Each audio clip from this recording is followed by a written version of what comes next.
aplikasinya dapat dari mana ini? Dari ibu petugas. Dari ibu. Dari mana Bu? Ibu Helena ya. Semacam aplikasi yang membantu kita untuk menganalisa soal ini layak atau tidak.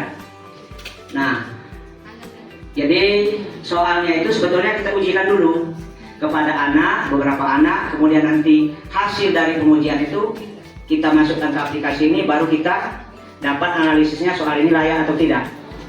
Nah, yang pertama di sini ada aplikasi dari Microsoft Excel, yaitu analisis soal isi.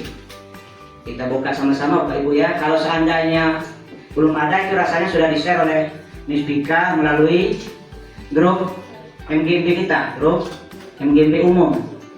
Aplikasi Excel analisis soal isi dan analisis soal pilihan ganda. Kadang-kadang itu kendalanya. Itu kendala yang saya alami kemarin maksudnya itu ya. Nah, berikut Bapak Ibu, saya akan coba buka aplikasi soal isi. Ini yang saya kebetulan langsung terbuka di laptop, dia ada di folder download ya, karena saya download dari WA Group kemarin ya. Jadi ada di folder download. Kalau yang Bapak Ibu mungkin beda lagi ya. Jadi sesuaikan saja, nanti saya akan klik.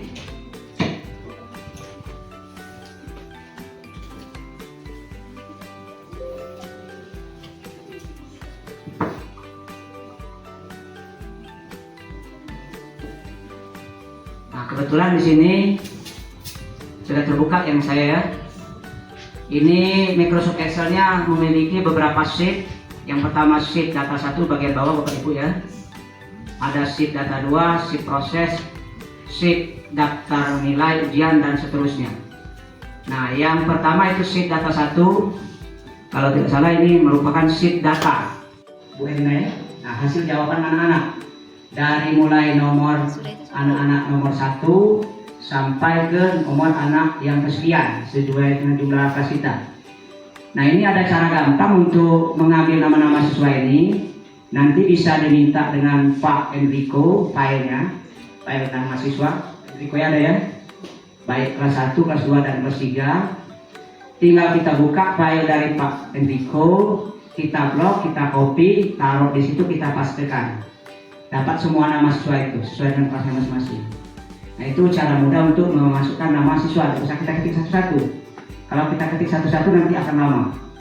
Nah, itu yang data nama siswa. Kemudian skornya nomor 1 berapa, nomor 2 berapa dan seterusnya. Diisikan saja sesuai dengan skor yang kita tentukan. Berikut yang kedua data 2. Yang option dari soal kita, karena ini soalnya soal ABC atau pilihan ganda. Jadi pilihan ganda pertama kuncinya D di situ, pilihan ganda kedua kuncinya B dan seterusnya sampai dengan pilihan ganda ke 50. Nah, yang bawah, bagian bawah si Andi misalnya di situ, dia menjawab nomor 1 apa, nomor 2 apa, nomor 3 apa sampai dengan jawabannya ke soal 50. Nah, itu saja yang harus kita isikan sebetulnya dari masing-masing setiap soal, sehingga akan mendapatkan soal 1 layak, soal 2 layak, soal 3 dan seterusnya sampai dengan soal 50. Nah, kemudian baru kita bisa lihat analisis, proses, dan report.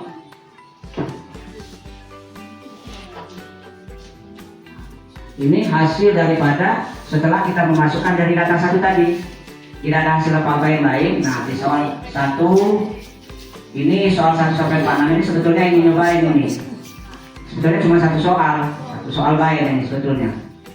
Ya, soal 1 layak atau tidak, hasilnya nanti akan tidak dapat membedakan sedang, baik dan seterusnya, ditolak ya. Jadi soal pilihan ganda selesai, soal isi selesai kita sajikan. Untuk teknis pengerjaannya barangkali nanti kita sama-sama kolaborasi sama seperti yang soal isi tadi. Barangkali cukup sampai di sini penyajian daripada aplikasi analisis soal ini, pilihan ganda dan isi ini, Bapak Ibu. Kalau tidak ada, barangkali saya tutup sampai di sini. Cepat iwak gabus, lebih cepat lebih gabus. Nah, hari itu baik. Assalamualaikum warahmatullahi wabarakatuh.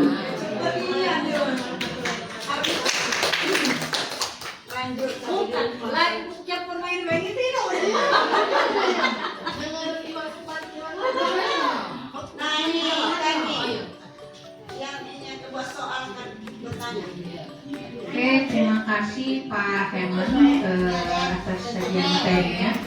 Untuk berikutnya, apakah ada yang pertanyaan? Kita buka. Terima kasih. Assalamualaikum warahmatullahi wabarakatuh. Ini sebetulnya kalau materi analisis butir soal ini dalam ini sebetulnya kajiannya. Ya, jadi kalau kita cuma lihat yang ini kadang-kadang ini kalau sudah otomatis gampang, tapi kalau pada saat ini masih manual kita kerjakan, ya tadi kata saya, maksud saya lebih kompleks dan dalam. Nah, di sini ada untuk yang esai atau slide objektif yang ada rincian data 1, data 2, kelompok atas, kelompok bawah. Nah, sebetulnya di sini kelompok atas, kelompok bawah, ini kebetulan contoh siswanya hanya 7 dan 6. Sementara kita tuh kelasnya kan ada satu kelas 40. Kalau mau mengelompokkan kelompok atas, kelompok bawah, cukup dibagi 2 saja. Jadi 20 atas, 20 bawah, begitu untuk mengelompokkannya. Data 2 itu ada nama Dimas. Dimas itu di kelompok atas skornya cuma 10 ya. Sementara di kelompok bawah skornya bahkan 95. Nah, ini agak sanksi kelompok atas dan kelompok bawah di sini bagaimana membedakannya. Selama ini yang namanya kelompok atas artinya dia mendapat nilai lebih tinggi dibandingkan dengan kelompok bawah. Sementara lihat contoh ini malah sebaliknya. Jadi ataukah ini informasi baru atau bagaimana? Untuk yang nilai kelompok atas, jadi dicontohkan situ Dimas. Nah, Dimas mendapat 10, sementara di kelompok bawah ada 95. Jadi harusnya yang mendapat nilai kelompok atas itu kan nilainya harusnya lebih tinggi. Di sini hanya 10 dia masuk kelompok atas, sementara kelompok bawah 95. Nah, jadi saya tuh bingung ini atau ada informasi baru atau ini agak keliru saja. Oke. Untuk yang esai ya, itu aplikasi esai ini untuk penilaian yang kita masukkan itu adalah yang skor maksimal, kemudian maksimumnya, kemudian skor minimum. Jadi ini adalah hanya sebagai contoh Bapak Ibu. Jadi kalau Bapak Ibu maksimalnya 8 ya silakan tulis 8. Minimalnya itu terserah mau 4 ataupun yang lainnya terserah. Kemudian setelah itu diakumulasikan nantinya muncul jumlah skor yang di bawah. Ini contoh hanya 13 siswa. Jumlah 13 siswa. Untuk di data 2 itu siswa kelompok atas timbulnya ada di sini 85 ini, ya kan? Itu sesuai Bapak Ibu. Jadi nomor 1, 3, 4, 5, 6 dan 7 itu sesuai dengan hasil yang kita lihat di samping data 1. Nah, untuk muncul Dimas itu paling kecil. Nah, Dimas ini adalah perhitungan secara otomatis dibandingkan dengan 7 anak yang tertinggi. Dimas ini yang paling rendah. Jadi dibuatnya 27% dari jumlah siswa. Kalau jumlah siswa kita 40, maka ya perubahannya akan terjadi. Ini contohnya 13. Jadi ini secara otomatis sistemnya sudah dibuat. Jadi langsung merubah sendiri. Dan STS, karena STS kita soal kita 7 dan 10 ya. Kalau saya tidak salah. 7 eksak, 10-nya 6 eksak. Nanti kita ujikan coba di sini. Itu Bu ya.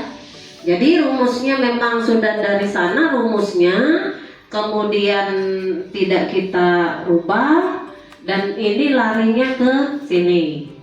Ke proses. Jadi nanti prosesnya minimal karena dia pembandingnya ada minimal nilai skor minimal, kemudian maksimal, jumlah peserta tesnya itu secara otomatis 27% dari peserta tes itu dikalikannya, kemudian N nilainya itu kemudian dikalikan 2 kali N nilai, 2N nilai minimal, kemudian maksimal minimal itu muncul secara otomatis semua, Bu. D20 dikurangkan D21 ya, secara otomatis. Jadi kita cobakan saja dulu nanti. Kemudian tingkat kesulitan ini langsung, Bu. Jadi total ini kemudian dapat daya bedanya berapa? 0,29 0,28 itu. Ini apakah bisa dirubah nilainya? Tidak, jangan dirubah, tapi dirubahnya di sini di data kita. Kalau data kita di sini mini KKM-nya atau KKTP-nya 70, kita rubah di sini 70. Nah, di bagian depan, Bu. Jadi, nah, dia berubah sendiri di sini. Dan di sini pun dia langsung berubah sendiri. Jadi dirubahnya di itu. Kemudian hasil analisisnya, nah, banyak yang soal ditolak. Sebenarnya Bapak Ibu, kita nih resikonya ketika melakukan analisis inilah yang terjadi sebenarnya. Sebagai guru kita tidak pernah becus buat soal. Kenapa? Ketika anak itu pintar jawab, semuanya rata-rata bisa jawab, soal itu dianggap tidak benar. Padahal kita nih semakin anak pacak jawab paling senang, ya enggak? Nah, tetapi secara sistem itu dinilai salah, tidak ada pembedaan sama sekali. Jadi soal yang benar itu ada tingkat bawahnya, ada tingkat menengah, ada tingkat atasnya.